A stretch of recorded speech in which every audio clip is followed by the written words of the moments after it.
قوم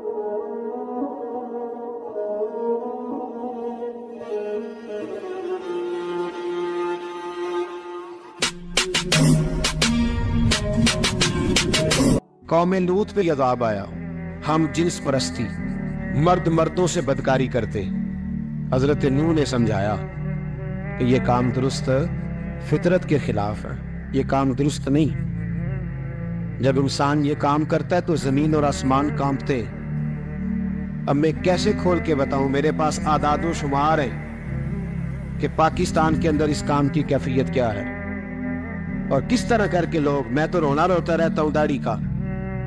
لوگ کئی دفعہ کہتے ہیں حضرت صاحب پہلے بھی آئے تھے تو داڑھی کی بات، پھر بھی آئے تو داڑھی کی بات، تو میں رونا روتا ہوں۔ اس لیے روتا ہوں کہ جو کلین شیو نوجوان ہوتا ہے وہ امرد کے حکم میں، اس پر وہی حکم لگتا ہے جو عورت پہ لگتا ہے۔ اس کے ساتھ مرد کا اٹھنا بیٹھنا اسی طرح ناجائز ہے جس طرح عورت کے ساتھ۔ حضرت جنید بغدادی رحمت اللہ تعالیٰ علیہ کے سامنے ایک شخص نے کہا وہ کتنا خوبصورت نوجوان جا رہا ہے، تو آپ فرمانے لگے تو حافظ قرآن نہیں؟ کہا ہاں۔ فرمانے لگے جا اپنے حفظ کی خیر بنا۔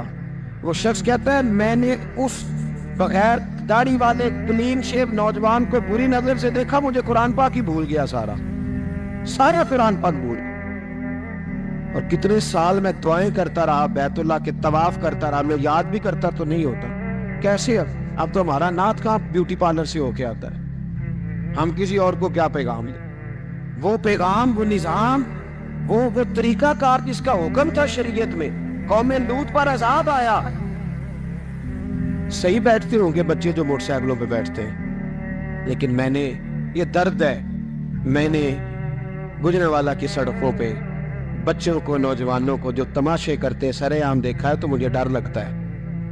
اور کوئی روکنے والا نہیں، شغل ہو رہا ہے، ہنس رہے ہیں، اور سامنے عورتیں بھی ہے، سب ہو رہا ہے۔ کتنی تکلیف کی بات۔ حضرت نوح کی قوم یہ کام کرتی تھی، قرآن پاک نے بیان کیا ہے۔ حضرت نوح نے سمجھایا، فرمایا رب کریم نے تمہیں اپنی خواہش پوری کرنے کے لیے جائز طریقہ عطا فرمایا، عورتوں سے نکاح کرو، اور اس نکاح کی برکت سے جو اللہ تمہیں اولاد دے گا اس کو اللہ تبارک و تعالیٰ تمہارے لیے باعث بخشش بھی فرمائے گا۔ لیکن جب قوم نہ مانے تو جو قوم لوط کا عمل کرے اس کا علاج قرآن نے بیان فرمایا کہ آسمان سے پتھر برسیں گے،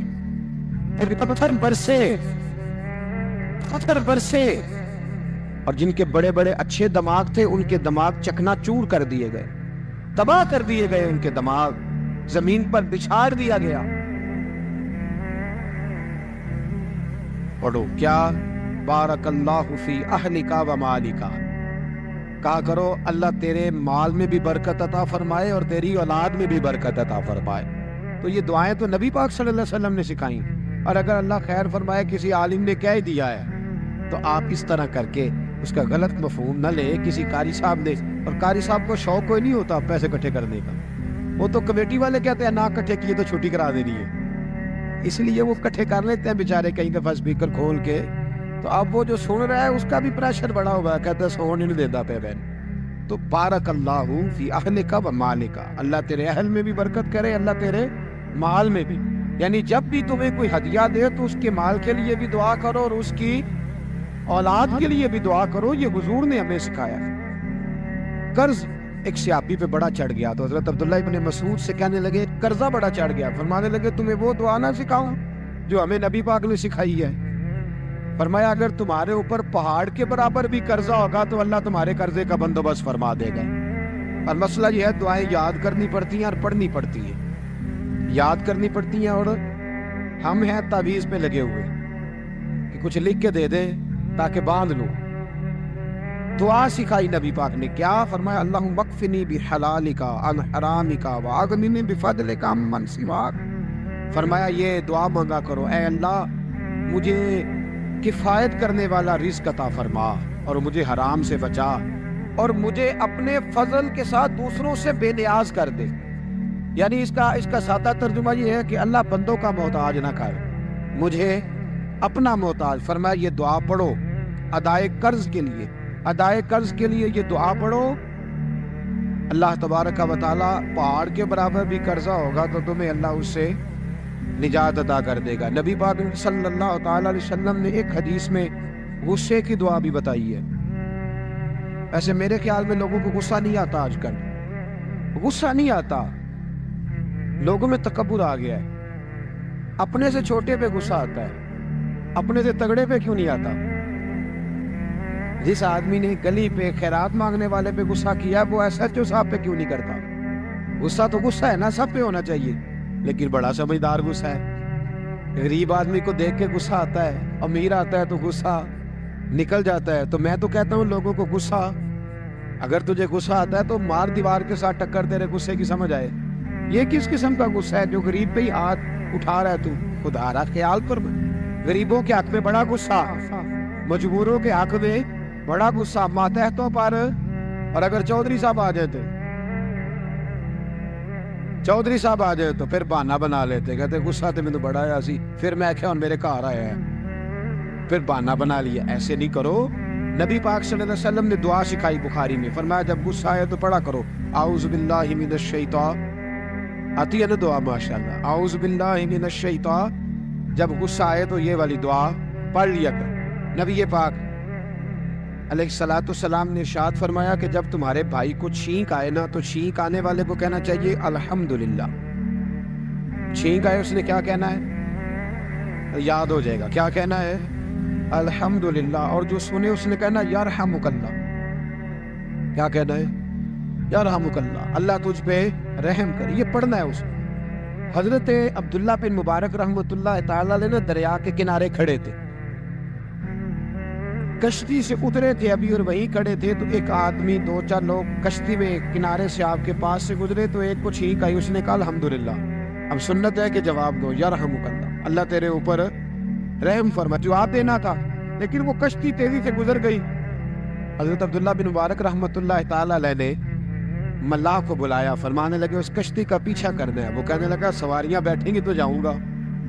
اس زمانے میں جو پوری کشتی کا ایک سائڈ کا کرایہ تھا وہ 5 دینار تھا۔ فرمانے لگے تو نہ اس طرح کر، اسپیشل مجھے لے جا بٹھا کے۔ کیا لے گا؟ اس نے کہا 20 دینار لوں گا۔ فرمایا 20 ہی دوں گا۔ اس کشتی کا پیچھا کیا، اور جس آدمی کو چھینک آئی تھی نا اس سے جا کے یرحمک اللہ کہا، اس نے جواب میں جزاک اللہ کہا، تو آپ فرمانے لگے میرا کام ہو گیا، واپس چل۔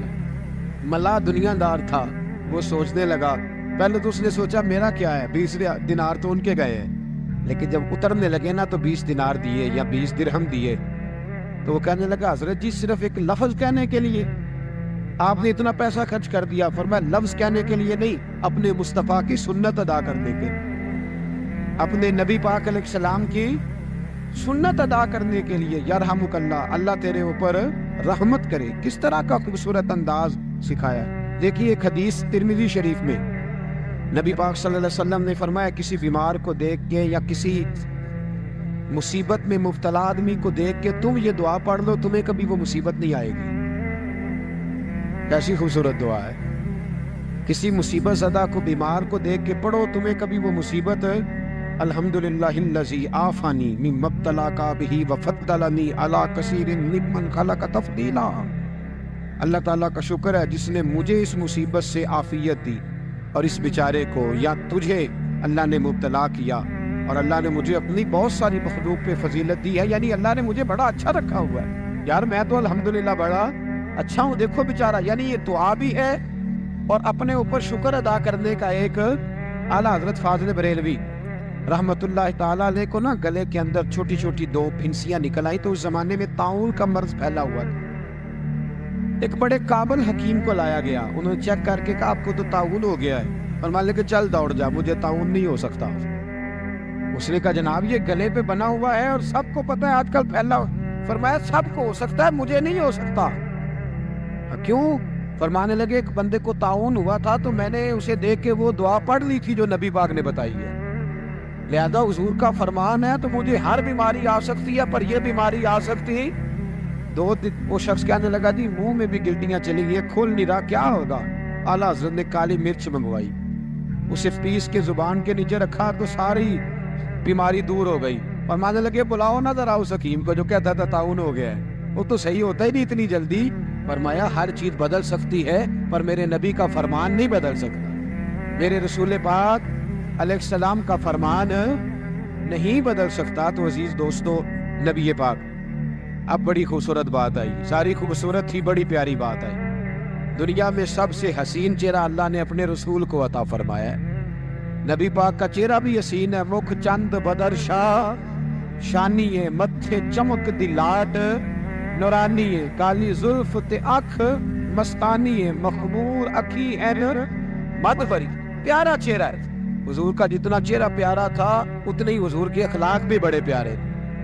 لیکن میرے نبی پاک علیہ السلام جب آئینہ دیکھتے, کیا دیکھتے حضور جب آئینہ دیکھتے, ہمارے نوجوان بھی سارا دن آئینے کے آگے کھڑے رہتے, کبھی بال اس طرح کے بناتے کبھی اس طرح کے. تو میرا کئی دفعہ دل کرتا ہے کہ میں ان سے کہوں کہ تو آئینے کو کہہ رہا ہے جھوٹ بول, پر وہ کیسے بولے. تو کہہ رہا ہے آئینے کو کہ تو کیا سب سے پیارا تو ہی لگ رہا ہے, پر وہ کیسے بولے, اس کو تو سچ بتانا ہے. ان کو آئینہ جو دکھایا تو برا مان گئے. تو میرے عزیز یاد رکھیے گا, نبی پاک صلی اللہ علیہ وسلم بھی آئینہ دیکھتے. آئینہ دیکھنا حضور کی سنت ہے. کوئی سنت سمجھ کے آئینہ دیکھے گا تو ایک دفعہ دیکھنے پر 100 شہیدوں کا ثواب ملے گا. لیکن نبی پاک صلی اللہ علیہ وسلم آئینہ دیکھتے کیا کہتے, اللہم انت حسنت خلقی فحسن خلقی.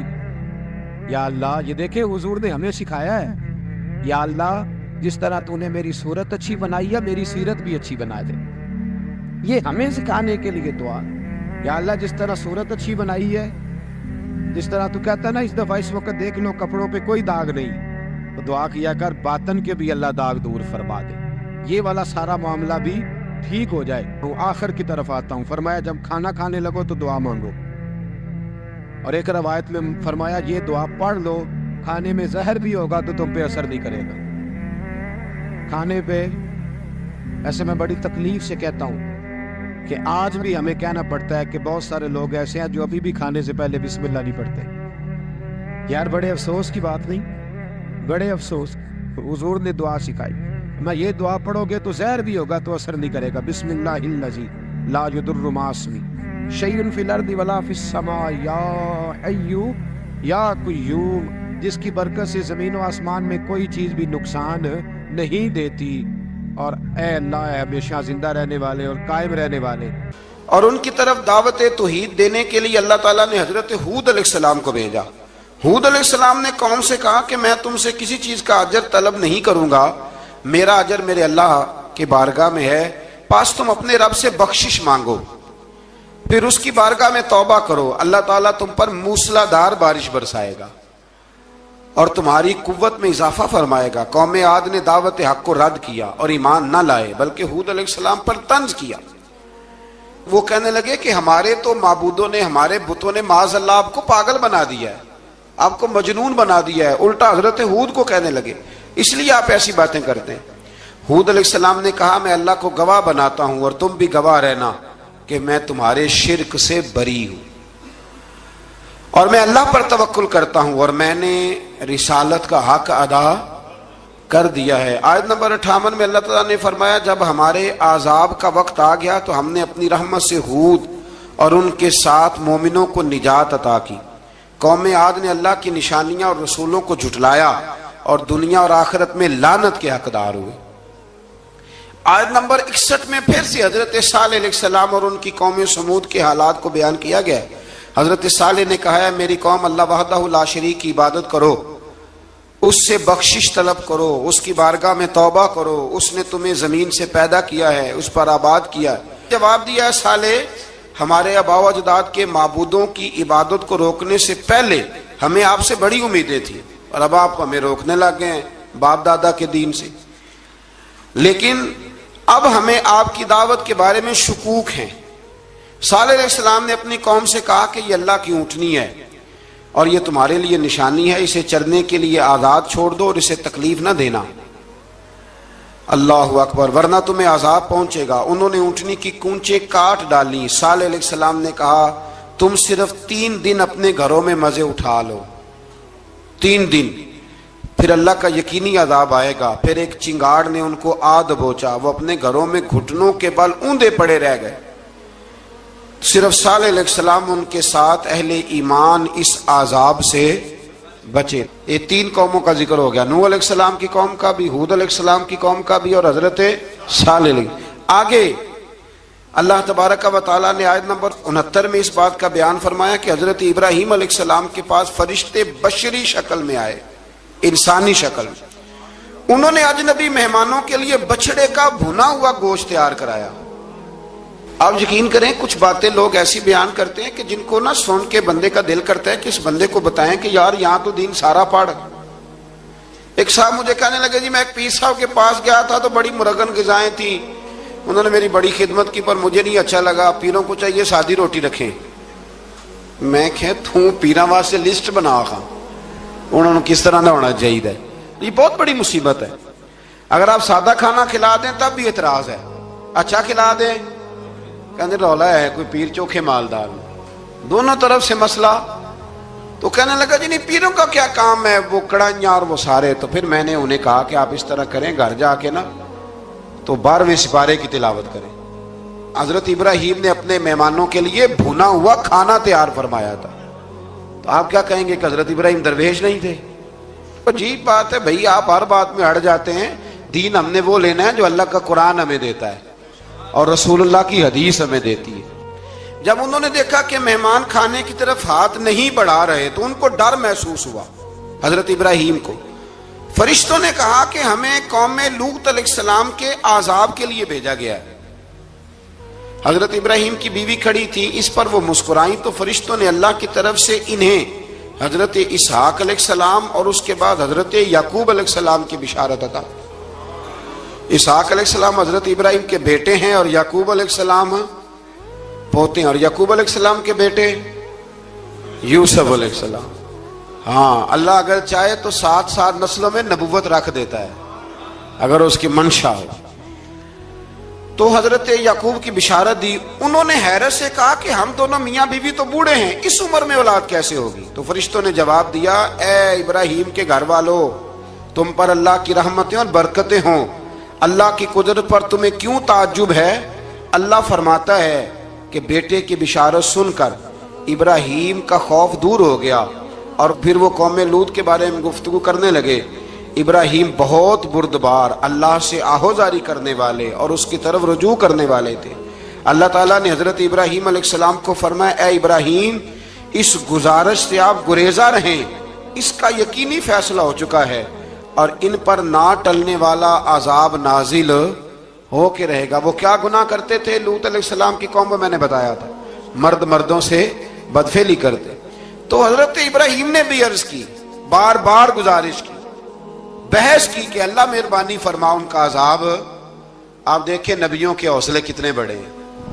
قومیں تنگ کرتی ہیں اور طرح طرح کی باتیں کرتی ہیں اور پیغمبر پھر بھی کہتے ہیں یا اللہ مہربانی فرما، اے اللہ ان سے عذاب.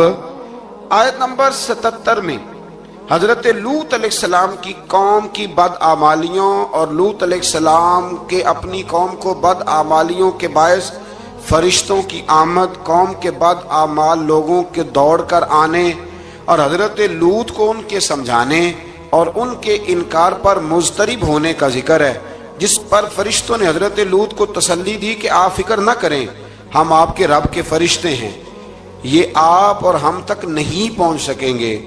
آپ رات کے آخری حصے میں قوم کی طرف توجہ کیے بغیر ہجرت فرما لیں، اس لیے کہ صبح کے وقت ان پر عذاب آئے گا. جب اللہ کا عذاب آیا تو اس نے بستی کے اوپر کے حصے کو نیچے کر دیا اور قوم لوط کے اوپر اللہ کی طرف سے لگاتار نشان زدہ پتھر برسائے گئے، لگاتار پتھر آئے. آیت نمبر 84 میں اللہ تعالیٰ نے حضرت شعیب علیہ السلام اور ان کی قوم کا ذکر فرمایا ہے اور ان کے جرائم کو بیان کیا گیا ہے. وہ ناپ تول میں کمی کرتے تھے، دوسروں کو چیزیں کم تول کر دیتے تھے. اللہ تعالیٰ نے ان سے فرمایا کہ فساد فی الارض سے باز آؤ اور اپنے سے پہلے سرکش امتوں کا انجام دیکھ لو. جب حضرت شعیب کی نصیحتوں کا ان پر اثر نہ ہوا تو پھر اللہ تعالیٰ نے انہیں بھی عذاب سے ہلاک کر دیا. آیت نمبر 94 میں فرمایا کہ جب ہمارا عذاب آیا تو ہم نے اپنی رحمت سے حضرت شعیب اور ان پر ایمان لانے والوں کو بچا لیا اور ظالموں کو ایک زبردست چنگاڑ نے پکڑ لیا تو صبح وہ اپنے گھروں میں اوندے منہ پڑے تھے، گویا وہ کبھی وہاں آباد تھے ہی نہیں. آیت نمبر 96 میں حضرت موسیٰ علیہ السلام کو عطا کیے جانے والے 9 معجزات کا ذکر ہے. پھر فرعون اور اس کے پیروکاروں کے باطل روش کے باعث ان کی ہلاکت کا بھی ذکر فرمایا، اور دنیا اور آخرت میں انہیں ملعون یعنی لعنتی قرار دیا۔ جن بستیوں کو اللہ تعالیٰ نے ہلاک کیا ان میں سے بعض کے آثار موجود ہیں اور بعض کے آثار تک معدوم ہو چکے۔ ان میں سے ہر بستی والے اپنے ظلم کے باعث ہی ہلاک ہوئے۔ اللہ تعالیٰ کسی پر ظلم نہیں فرماتا، لوگ خود اپنی جانوں پر ظلم کرتے ہیں۔ جو شخص عذاب آخرت سے ڈرتا ہے اس کے لیے اس میں نشانیاں موجود ہیں۔ آیت نمبر 106 سے اللہ تعالیٰ نے انجام کے اعتبار سے لوگوں کی دو قسمیں بیان کی، دو قسمیں فرمایا، ایک ہیں سعادت مند لوگ اور دوسرے ہیں بدبخت۔ فرمایا بدبختوں کا ٹھکانہ جہنم ہے جس میں وہ ہمیشہ رہیں گے، اور نیک بختوں کا ٹھکانہ جنت ہے، وہ ہمیشہ اسی میں رہیں گے، اور ان کے لیے اللہ کی طرف سے نا ختم ہونے والی عطا ہے۔ آیت نمبر 110 میں حضور صلی اللہ علیہ وسلم کو تسلی دی گئی کہ جس طرح یہ لوگ قرآن کے بارے میں اختلاف کرتے ہیں، اسی طرح قوم موسیٰ نے تورات کے بارے میں بھی اختلاف کیا تھا، اور اللہ نے ان کے اعمال کا پورا بدلہ انہیں دیا۔ آیت نمبر 112 سے سرکشی کو چھوڑ کر احکامات دین پر استقامت اختیار کرنے اور ظالموں کے ساتھ میل جول رکھنے سے بچنے کا حکم دیا گیا ہے، اور فرمایا کہ ظالموں سے میل جول کا انجام دوزخ کی آگ ہے۔ ہم لوگ نہ شکوہ کرتے ہیں، کسی حکومت کو بنے ہوئے 6 مہینے گزرتے ہیں تو شکوہ شروع ہو جاتا ہے، حالانکہ وہ خود تو نہیں نہ بنتے، ان کو کوئی بنانے والا ہے۔ تو ظالم کا جو مددگار ہوتا ہے وہ بھی ظالم ہوتا ہے، اس لیے احتیاط کریں۔ اور یہ صرف سیاستدانوں کی بات نہیں، دنیا کے ہر معاملے میں آپ غور کریں کہ آپ کسی ظالم کے مددگار تو نہیں۔ اللہ تعالی ہمیں حق پر استقامت عطا فرمائے۔ آیت نمبر 114 میں دن کے دونوں طرفوں میں اور ابتدائی رات کے کچھ حصے میں اللہ تعالیٰ نے نماز قائم کرنے کا حکم دیا ہے، رات کے کچھ حصے میں بھی نماز پڑھنی چاہیے، اور یہ بھی بتایا کہ بے شک نیکیاں گناہوں کو مٹا دیتی ہیں، اور یہ نصیحت قبول کرنے والوں کے لیے نصیحت ہے۔ آیت نمبر 120 میں اللہ تعالیٰ نے فرمایا کہ ہم آپ صلی اللہ علیہ وسلم کو رسولوں کی تمام خبریں آپ کے دل کی تسکین اور تقویت کے لیے بیان کرتے ہیں، اور ان میں مومنوں کے لیے نصیحت اور عبرت ہے کہ ان ساری باتوں سے عبرت پکڑ لو۔ بچہ صرف وہی جو اللہ کے نبیوں کے طریقے پہ چلا اور نبیوں کے ساتھ رہا، باقی بچ سکے نہیں۔ اللہ تعالیٰ کی طرف سے توحید و رسالت اور وقوع قیامت کے دلائل بھی ہیں۔ آیت نمبر 123 میں فرمایا کہ آسمانوں اور زمینوں میں سب غیب اللہ ہی کے ساتھ مختص ہیں، اور ہر کام اسی کی طرف لوٹایا جاتا ہے۔ آپ اسی کی عبادت کیجئے، اسی پر توکل کیجئے، اور آپ کا رب لوگوں کے اعمال سے غافل نہیں ہے۔ اسی بارے میں نا آگے سورۃ یوسف شروع ہو رہی ہے، اس کو اللہ تعالیٰ نے کہا ہے کہ یہ بڑا پیارا قصہ ہے، احسن القصص کا، قصوں میں سونا قصہ۔ تو یہ کچھ 12ویں پارے میں اور کچھ 13ویں پارے میں ہے۔ میں نے یہ ارادہ کیا ہے کہ یہ ایک ہی دن پوری بیان کی جائے۔ ایک بزرگ کی بات لکھی جو تابعی ہیں، وہ فرماتے ہیں کہ ان بزرگوں کا طریقہ یہ تھا کہ وہ لوگوں سے چھپ کے نا پہاڑ کے پیچھے عبادت کرتے تھے، اور پوزیشن ان کی یہ تھی کہ کسی سے ملتے نہیں تھے، بالخصوص فجر کی نماز سے لے کر عصر کی نماز تک بکریاں رکھی ہوئی تھیں، ان کو چراتے رہتے تھے فرات کے کنارے اور نفل پڑھتے رہتے تھے۔ اس وقت کو ملنے بھی نہیں آتا تھا۔ ایک شخص بڑی دور سے ان کی شہرت سن کے آیا، میں نے تو ملنا ہے۔ لوگوں نے کہا وہ اس وقت نہیں ملتے، ناراض ہوتے۔ اس نے کہا اللہ کا بندہ ہے نا، ناراض ہو بھی جائے گا تو لمبا ناراض رہے گا نہیں، اللہ والے جلدی راضی ہو جاتے ہیں۔ پہنچ گئے۔ اب وہ بابا جی نماز پڑھ رہے تھے تو کہتے میں نے عجیب منظر دیکھا کہ بابا جی فرات کے کنارے نماز پڑھ رہے ہیں اور ایک بھیڑیا ان کی بکریوں کی حفاظت کر رہا ہے۔ کہتے میں حیران رہ گیا کہ بھیڑیا تو بکریاں کھایا کرتا ہے اور یہاں چرا رہا ہے۔ کہتے میں جب گیا تو بابا جی نوافل میں مشغول تھے، مجھے دیکھ کے کہنے لگے اس وقت کیوں آئے؟ میں نے کہا حضور اگر آئے گیا ہوں تو پھر مہربانی کرے قبول فرما لیں۔ میں بیٹھ گیا تو میں نے کہا حضور یہ بھیڑیا بکریاں چرا رہا ہے، بھیڑیا اور بکریے کی صلح کب سے ہو گئی؟ تو فرماتے ہیں لمبی تقریر نہیں، ہلکا سا جملہ۔ فرمانے لگے جب سے بکریوں کے مالک نے رب سے صلح کر لی ہے نا، تب سے بھیڑیوں نے بھی بکریوں سے صلح کر لی ہے۔ بکریوں کے مالک نے رب سے صلح کر لی، گناہ چھوڑ دیے، اس کی فرما برداری میں آ گئے۔ اب پھر اسے بکریاں چلانے کی ضرورت نہیں رہی, بکریاں نہ اب بھیڑیا چراتا ہے. کہتے ہیں میرے اوپر کپ کپی طاری ہو گئی بزرگوں کی بات سن کے, اور مجھے پیاس لگی اور خواہش آئی کہ پتہ نہیں اب بابا جی کچھ کھلائیں پلائیں گے بھی کہ نہیں, بابا جی کچھ کھلائیں گے بھی کہ نہیں. کہتے میرے دل میں خیال تھا تو بزرگوں نے نا ایک لکڑی کا پیالہ, ان کے پاس وہ غار میں بیٹھے تھے تو ایک چھوٹا سا پتھر تھا, اس کی ڈھلان بنی ہوئی, بابا جی نے اس کے نیچے لکڑی کا پیالہ رکھا, وہ رکھا ہی تھا تو وہ دودھ سے بھر گیا. کہتے انہوں نے مجھے دیا تو ٹھنڈا اور میٹھا دودھ, میری طبیعت خوش ہو گئی. بابا جی نے دوبارہ وہی پیالہ اسی جگہ رکھا تو شہد سے بھر گیا. 1000 سال پہلے داتا صاحب لکھ رہے ہیں, کہتے مجھے دیا. میں نے فوراً کہا, میں نے کہا حضور یہ دودھ تو گائیں بھینس دیتی ہے, پہاڑوں سے تو نہیں نکلا کرتا, اور شہد تو شہد کی مکھیاں دیتی ہیں, پتھروں سے تو نہیں نکلتا, یہ آپ کہاں سے نکال رہے ہیں؟ تو کہتے ہیں وہ قرآن مجید پڑھنے لگے. وَإِذِ اسْتَسْقَى مُوسَىٰ لِقَوْمِهِ, جب موسیٰ کی قوم نے ان سے پانی مانگا, فرمانے لگے موسیٰ کی نافرمان قوم پانی مانگے, حضرت موسیٰ پتھر پہ ڈنڈا مارے تو اللہ وہاں سے 12 چشمے جاری کر دے. جو رب حضرت موسیٰ کی نافرمان قوم کے لیے پتھر اور پہاڑوں سے چشمے نکال دیتا ہے نا, وہ محمد عربی کے غلاموں کے لیے پتھر اور پہاڑوں سے دودھ اور شہد بھی نکال دیا کرتا ہے. وہ بزرگ کہنے لگے بس بات یہ ہے کہ آج بھی ہو اگر ابراہیم کا ایمان پیدا تو آگ کر سکتی ہے انداز گلستاں پیدا. کہنے لگا حضور پھر میرے لیے بھی دعا کریں. آپ فرمانے لگے پھر دعا نہ کرا تو مدینے والے کی غلامی شروع کر, تو نبی کریم کی غلامی شروع کر, تو رسول پاک کی غلامی شروع کر. ایک بات علم, پھر فرمایا اللہ رسول سے محبت, پھر فرمایا حضور کی غلامی. اس سے سارے مکاشفات کھلیں گے, اس سے سارے مشاہدات کھلیں گے, اسی سے کرامتیں ملیں گی, اسی سے مقبولیت ہوگی, اسی سے اللہ نبی کی بارگاہ میں درجہ ملے گا. پھر داتا صاحب آگے بڑھتے اور داتا صاحب فرماتے صوفیاء کی ایک جماعت ہے جو کہتی ہے ہم نے تو کبھی اپنی زبان پر دکھ بیان ہی نہیں کیے, ہر شے اپنے رب رسول کے حوالے کر دی, ہر شے اللہ رسول کے. اور داتا صاحب کہتے ہیں کچھ ایسے بھی ہیں جو دعا بھی نہیں مانگتے, لوگوں کے لیے مانگتے ہیں, اپنے لیے نہیں مانگتے.